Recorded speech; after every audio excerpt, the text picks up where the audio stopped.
हेल्थलाइन में ब्रेक के बाद आप सभी का स्वागत है। हमारी फोन लाइंस खुली हैं। ढलती उम्र में त्वचा संबंधी समस्याओं के बारे में हमारी बातचीत जारी है और इसके बारे में आपके सवालों का जवाब देने के लिए हमारे स्टूडियो में मौजूद है GMCH चंडीगढ़ से स्किन डिपार्टमेंट के हेड डॉक्टर GP थामी। आप 01725043 01725043 पर कॉल करके अपने सवाल पूछ सकते हैं। ढलती उम्र के बारे में हम बात कर रहे हैं, पर क्या कोई एक स्पेसिफिक एज होता है जब हम अपनी त्वचा की देखभाल करनी शुरू कर देनी चाहिए? नहीं, कुछ स्पेसिफिक एज तो नहीं है। स्किन को तो देखभाल चाहिए, चाहे वो बचपन हो, चाहे जवानी हो, बुढ़ापा हो। स्किन को अपनी उम्र के हिसाब से केयर चाहिए। सो केयर का मतलब ये है कि जैसे बचपन है तो उसमें आपको इन्फेक्शंस हैं और चीज़ें हैं जो कि बहुत कॉमनली हो जाती हैं, क्योंकि स्किन जो होती है वो सॉफ्ट होती है, तो इन्फेक्टिव एजेंट जल्दी एंटर हो जाते हैं। सिमिलरली जब आप एडोलेसेंट हो जाते हैं, जब आप मैच्योर हो रहते हैं एडोलेसेंस में, तो पिंपल्स और बहुत सारी प्रॉब्लम्स आ सकती हैं आपको, तो उसके बारे में आपको केयर करना जरूरत है। इसी तरह आपको 30-40 ईयर्स पे आपको ये फिक्र शुरू हो जाएगा कि हाँ रिंकल्स आ गए हैं, ये हैं, तो things will keep on changing. मगर केयर की जरूरत तो कॉन्स्टेंटली ही है और वो कोई स्पेशल केयर नहीं है। आपको बस रूटीन केयर जो है अगर की जाए, जैसे एक आम तौर पे साबुन लगा के नहा लिया जाए, उसे स्किन को धो लिया जाए, अगर ड्राई है तो उसे मॉइस्चराइज कर दिया जाए, जैसे हम एक कॉलर से भी बात कर रहे थे, और अगर ऑयली है तो उसको थोड़ा रिपीटेडली वॉश कर लिया जाए। दिस इज मोस्टली रिक्वायर्ड, कोई ज्यादा नहीं है। डॉक्टर थामी, हमारे साथ कुछ कॉलर जुड़ गए हैं, देखते हैं उनकी समस्या क्या है। हेलो। हाँ जी, आप अपना नाम बताइए और आप कहाँ से बोल रहे हैं? हाँ जी, मैं विक्रम बोल रहा हूँ जी। हाँ, मैं आपका प्रोग्राम देख रहा हूँ इस समय। जी विक्रम जी बोलिए। तो ये क्या है कि मुझको ज्यादातर मेरे पेट की प्रॉब्लम है, जिसकी वजह से मेरे चेहरे पे झाइयाँ रहती हैं जी। हाँ जी, तो इसका वही है, मेरे को कुछ उपाय बताओ, क्या करूँ मैं, कुछ समझ नहीं आता। खाना खाता हूँ तो लैट्रिन की चाप से नहीं उतरती है मेरी। पेट की प्रॉब्लम तो मुझे छाले भी हो जाते हैं और झाइयाँ भी उसी की वजह से होती है जी। हाँ जी, तो बस डॉक्टर से पूछना चाहता हूँ कि क्या करूँ मैं। जी। देखिए विक्रम जी, ऐसा है कि आप जो बात बता रहे हैं हमें कि पेट की प्रॉब्लम के कारण आपको झाइयाँ हो रही हैं, तो ऐसा तो नोन नहीं है साइंस में कि पेट की प्रॉब्लम से झाइयाँ होती हैं। हाँ, पेट की प्रॉब्लम छालों से, मुंह में छाले होने, अगर मुंह के छाले की बात कर रही हैं आप, तो जरूर थोड़ा बहुत ताल्लुक रखता है कि भी पेट की प्रॉब्लम्स और मुंह के छालों का कोई ताल्लुकात रहता है। मगर झाइयाँ जो हैं वो उसका डायरेक्ट तो कोई ताल्लुक नहीं है उससे। उसके और बहुत सारे फैक्टर हैं, जैसे एजिंग फैक्टर में भी झाइयाँ आती हैं, और आप अगर धूप में ज़्यादा रहते हैं, पहाड़ी इलाकों के रहने वाले हैं ज़्यादा, अगर उसमें रहते हैं तो, और कुछ लोगों में तो अपने आप से ही आती है, उसमें कारण हमें मालूम नहीं होता है। तो मैं आपसे ये सलाह दूंगा कि आप किसी अच्छे स्किन स्पेशलिस्ट को जरूर दिखाइए, नियर बाई जो भी आपके हों, और उनसे ये सलाह करिए। और कुछ दवाइयाँ आपको पेट की भी चाहिए हैं, डेफिनेटली उसके लिए भी दूसरे स्पेशलिस्ट होंगे, उनको दिखाइए, ताकि पेट और मुंह के छाले भी आपके ठीक किए जाए और झाइयों के लिए भी कुछ दवाइयाँ आपको लिखी जाए। जी विक्रम जी, आपका कॉल करने के लिए धन्यवाद। डॉक्टर, टीवी पे बहुत सारे एड्स आते हैं कि एंटी रिंकल्स ये प्रोडक्ट लगाना चाहिए, बहुत सारी चीजें हैं कि इस उम्र में ये लगाएं तो त्वचा के लिए अच्छा होता है, तो ये कितना सही है? क्या ये कारगर होते हैं?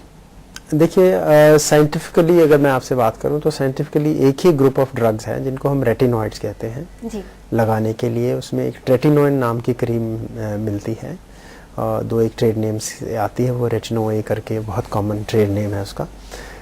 सिर्फ एक ही है वैध दवाई जिससे कि अभी एंटी एजिंग स्टेटस मिला है, food and drug administration by USA, FDA जिसको कहते हैं, बहुत बड़ी ऑर्गेनाइजेशन है। बाकी सभी जो प्रोडक्ट हैं वो मैं आपसे कहूँगा कि वो प्रूव्ड नहीं है, अभी प्रूवन नहीं है कि वह एंटी एजिंग करती हैं। हालांकि आप देखेंगे बहुत सारी क्रीम्स देखेंगी, इन सब क्रीम्स में थोड़े बहुत पीलिंग एजेंट जरूर डाले गए हैं, जिनका कि ये इफेक्ट रहता है कि वो थोड़ा बहुत पील करके रिंकल्स को हल्का सा, आई वुड से 5-10% जो है मॉडिफाई जरूर करते हैं, रोक सकते हैं थोड़ा सा, बट जैसा वो प्रोजेक्ट की जाती है शायद वो बहुत ज्यादा है, इतना एंटी एजिंग नहीं है वो जैसा कि दिखाया जाता है। तो ये मैं आपको कॉशन देना चाहूँगा आपकी, आप उससे मतलब लोग प्रभावित हो जाते हैं, उससे उतना प्रभावित न होइए जितना कि दिखाया जा रहा है। 5-10% डॉक्टर थामी, हमारे साथ कुछ कॉलर जुड़ गए हैं, देखते हैं उनकी समस्या क्या है। हेलो। हाँ जी, आप अपना नाम बताइए और आप कहाँ से बोल रही हैं? मैं पंजाब से बोल रही हूँ, मेरा नाम डिम्पल है। मेरा क्वेश्चन है रिगार्डिंग पिंपल। जी जी। मैं बहुत दिनों से कोशिश कर रही हूँ, मेरा ट्रीटमेंट भी चल रहा था 1 महीने से, कि मेरे पिंपल्स बहुत ज्यादा हो जाता है जी। और उन्होंने मुझे बर्सोल एसी और मुझे बेंजोल पेरोक्साइड का लगाने के लिए दिया, बट उससे इतना फर्क नहीं पड़ रहा। देखिए रिम्पल जी, ऐसा है कि पिंपल्स जो हैं आप बता रही हैं ये एडोलेसेंट में बड़ी कॉमन है, तो इसका इलाज जो आपका चल रहा है वो आपके डॉक्टर ने, मुझे लगता है, उसी हिसाब से लिखा होगा कि जिस तरह की आपको पिंपल्स हैं, मतलब पिंपल की सिवियरिटी पे डिपेंड करता है कि आपको बहुत ज़्यादा है तो बहुत ज़्यादा इलाज लिखा जाएगा, जिसमें खाने की दवाइयाँ भी होंगी, लगाने की भी होंगी। क्योंकि आपको सिर्फ लगाने की दवाइयाँ दी हैं तो मुझे लगता है कि आपको शायद मॉडरेट से पिंपल्स होंगे, पर फिर भी अगर आप सेटिस्फाइड नहीं हैं तो आपको फिर कंसल्टेशन लेना चाहिए। और इससे बेटर दवाइयाँ भी हैं जिसमें कि खाने की दवाइयाँ भी ऐड करें तो आपके पिंपल्स रोके जा सकते हैं। अगर आपको लगता है कि इन 2 दवाइयों से आप ठीक नहीं हैं तो आप अपने डॉक्टर के पास दोबारा जाइए और एक रेटिनॉइड नाम की दवाइयाँ होती हैं, उनसे पूछिए कि क्या आपके लिए वो फिट हैं कि नहीं। अगर फिट हैं तो वो बहुत बढ़िया रहेंगी आपके लिए। जी रिम्पल जी, आपका कॉल करने के लिए धन्यवाद। डॉक्टर, जैसे कि हम बात करें ढलती उम्र के बारे में, आपने कहा कि कुछ एक ही हैं जिनको रेटिनॉइड के बारे में आपने कहा है कि उसे हम लगाकर थोड़ा बहुत एजिंग को कम कर सकते हैं, तो उसके अलावा क्या कोई और ट्रीटमेंट है जिसे टाला जा सकता है झुर्रियों को, एजिंग को?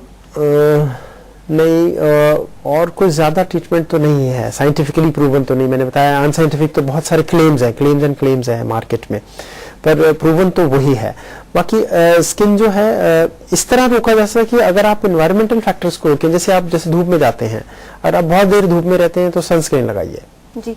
आप फेयर हैं तो आप सनस्क्रीन लगाइए, आप धूप अवॉइड करिए, मैक्सिमम समय ये कोशिश करिए कि कपड़े पहन के रहिए जब धूप में निकले, नहीं तो फिर वो वाली स्किन जो है उसमें एजिंग चेंज आना ही आना है जल्दी। और अगर आपके फैक्टर्स हैं एनवायरमेंटल फैक्टर्स, जैसे कि आप कहीं लेट्स से किसी केमिकल इंडस्ट्री में काम करते हैं, कुछ केमिकल्स से एक्सपोज रहते हैं, अगर आप बार बार बाहर इसलिए रहना पड़ता है कि खेल कूद में रहते हैं, डस्ट एंड उसमें रहते हैं, तो ये सब चीज़ों को अगर कम किया, क्योंकि ये ऐड करती हैं, जैसे मैंने आपको पहले बताया, तो इनको अगर कंट्रोल में रखें तो नेचुरल प्रोसेस वाली एजिंग ही होगी, ऐड नहीं होंगी चीजें, तो इस तरह रोका जा सकता है। कुछ कॉलर जुड़ गए हैं, देखते हैं उनकी समस्या क्या है। Hello hello. हाँ जी, आप अपना नाम बताइए और आप कहाँ से बोल रही हैं? मैं अम्बाला से डॉली बोल रही हूँ। जी डॉली जी, आप अपना सवाल पूछिए। मेरे ना फेस पे झाइयाँ बहुत हैं और ना फोरहेड पे रिंकल काफी है। मैंने बहुत ट्रीटमेंट लिया, काफी महंगी दवाई वो भी लगाई, कभी वो फर्क ही नहीं पड़ता उसके ऊपर। हेलो डॉली जी, आपकी उम्र क्या है? मेरी है 47। 47। हाँ तो देखिए, झाइयाँ तो खैर नेचुरल डिजीज है, मतलब अपने आप से होता ही है, उसका कोई एजिंग से ज्यादा प्रोसेस से ताल्लुक नहीं है। और जो रिंकल्स आप कह रही हैं फोरहेड पे, डेफिनेटली वो एजिंग प्रोसेस ही होगा। एंड ऐसी उम्मीद लगाई जाती है कि 47 पे वो आ जाने चाहिए, मतलब अनयूजुअल बात नहीं है। तो फिर भी आज कल ऐसी चीजें अवेलेबल हैं जिससे कि वो रिंकल्स कम किए जा सकते हैं, उन्हें कुछ देर के लिए छुपाया जा सकता है। तो ये सब ट्रीटमेंट्स अवेलेबल हैं, जैसे कि कुछ बोटॉक्स जैसे नाम का इंजेक्शन आपने शायद सुना हो, वो चीज़ें हैं, और पीलिंग है। तो इन चीज़ों से कम तो जरूर किया जा सकता है। वैसे आपको वो नेचुरल है, 47 पे अगर आपको रिंकल्स आ रहे हैं फोरहेड पे तो कोई ऐसा घबराने की बात नहीं है। पर फिर भी अगर आप चाहती हैं कि इसको हटाया जाए या इनसे आपको कम दिखाना है इनको, तो डेफिनेटली कुछ ना कुछ किया जा सकता है। आप नियर बाई जो आपके स्किन स्पेशलिस्ट हैं उनसे कांटेक्ट करिए। डॉक्टर थामी, एक और कॉलर है, देखते हैं उनकी समस्या क्या है। हेलो हेलो हेलो, लगता है कॉल कट हो गया। डॉक्टर, जैसे कि आप बोटॉक्स और फिलर्स और पीलिंग की भी बात कर रहे थे, तो इनका कितना अहम रोल है झुर्रियों को कम करने में, थोड़ा यंग लुक देने में? देखिए, जैसे मैं आपसे पहले एग्जांपल दे रहा था कि जब बिस्तर है और उसके ऊपर चादर है, तो अगर हमने बाहर की चीजों को ठीक करना है, लेट से चादर को ठीक करना है, तो हमें उसे प्रेस करना पड़ेगा ताकि उसकी सलवटें ना दिखे। तो पील्स जो है, केमिकल पील जो है, वो एक केमिकल्स हैं, एसिड जैसी चीजें हैं। अगर उसे हम पूरे स्किन पे लगा दें तो वो एक स्किन का ऊपर का भाग निकाल देते हैं, पील ऑफ कर देते हैं। इसे नाम भी है ना, पीलिंग। जी जी, मतलब वो छील के निकाल लेंगे, तो एक नई स्किन आएगी। तो नई स्किन आएगी तो वो थोड़ी टाइट और बेटर होगी, है ना। इलास्टिसिटी जिसको हम कहते हैं ना, इलास्टिसिटी भी स्किन में कम हो जाती है, तो वो इलास्टिक भी होगी, तो टाइट लगेगी, तो सॉर्ट ऑफ जिसको अक्सर लोग कहते हैं ना कि ग्लो, तो that can come back with piling. जो फिलर की बात का आप कर रही हैं, फिलर जो है वो स्किन को नहीं चाहिए, वो स्किन को उठाने के लिए चाहिए। फिलर जैसे आप समझ ही रही होंगी, फिलर वर्ड से मतलब कुछ डाल दिया, भर दिया। तो अगर कहीं डिप्रेशन आ रहा है, जैसे रिंकल है, कोई भी रिंकल है, उसको अगर उसके नीचे से स्किन उठानी है ताकि वो बराबर दिखने लगे, तो उसके नीचे एक सब्सटेंस है, जैसे सिलिकॉन है और कई तरह के। बोटॉक्स इज डिफरेंट, सिलिकॉन जैसी चीज है वो वहां पे बिछा देंगे, वो उठ जाएगा ऊपर को, ठीक है। जो आप बोटॉक्स की बात कर रही हैं वो है कि अगर वो रिंकल जो है इसलिए आ रहा है कि कोई मसल जो है वो जोर से कॉन्ट्रैक्ट कर रही है, जैसे आप फोरहेड पे देखेंगे या इधर देखिए लोगों के, या यहाँ देखेंगे कि कुछ लाइनें बन जाती हैं जो कि विद एज होती है, एक्चुअली वो मसल होती है नीचे जो वो टॉट हो जाती है। तो उसको रिलैक्स करने के लिए कि अगर वो मसल रिलैक्स कर दी जाए तो वो फ्लैट हो जाएगा जी। तो पर वो उसका ये है कि तो थोड़ा महंगा है वो बोटॉक्स जिसकी बात कर रही हैं, बोटुलिज्म टॉक्सिन बोलते हैं उसे, और 6 महीने बाद रिपीट करना पड़ता है। उसका इफेक्ट टेम्परेरी है। केमिकल पील जो है वो इफेक्ट परमानेंट है।